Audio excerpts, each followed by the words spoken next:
জহিরুল ইসলাম কাউসার নোয়াখালী একের রাজনীতির নতুন সমীকরণ।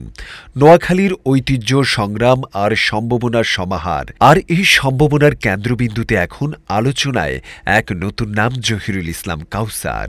ইসলামী আন্দোলন বাংলাদেশের পক্ষ থেকে হাতপাখা মার্কায় নোয়াখালী এক আসনে মনোনীত প্রার্থী হিসাবে তিনি এখন রাজনীতিতে আলোচনার তুঙ্গে।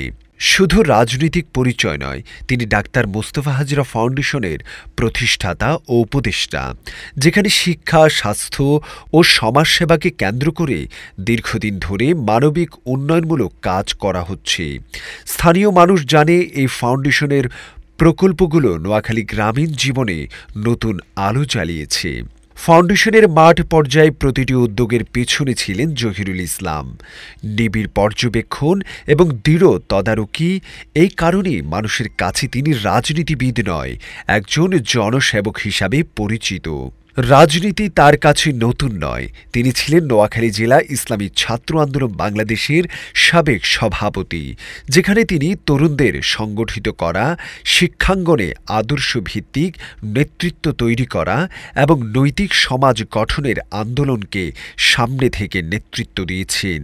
আরেকটি বড় পরিচয়, নোয়াখালীকে আলাদা বিভাগ করার দাবিতে দীর্ঘদিনের অন্যতম সক্রিয় কর্মী এবং সংগঠক তিনি হচ্ছেন নোয়াখালী বিভাগ আন্দোলনের রূপকার।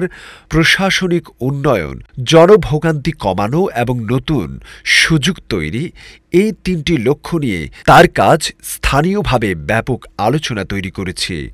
রাজনীতি আর সমাজসেবার পাশাপাশি তিনি একজন শিল্পপতি ও সফল ব্যবসায়ী।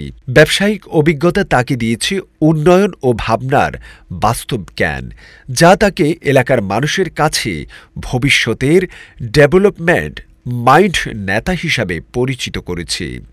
ইসলামী আন্দোলন বাংলাদেশের মনোনয়ন পাওয়ার পর অনেকেই এখন প্রশ্ন করছেন, নোয়াখালী এক আসনে কি নতুন রাজনীতির সমীকরণ তৈরি হতে যাচ্ছে?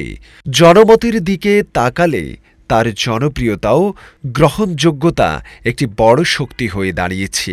তার অতীত অভিজ্ঞতা, বর্তমান ভূমিকা এবং ভবিষ্যৎ ভিশন সবকিছু মিলিয়ে নোয়াখালী একের রাজনীতিতে জহিরুল ইসলাম কাউসারের উপস্থিতি এখন নতুন সম্ভাবনার দরজা খুলে দিচ্ছে।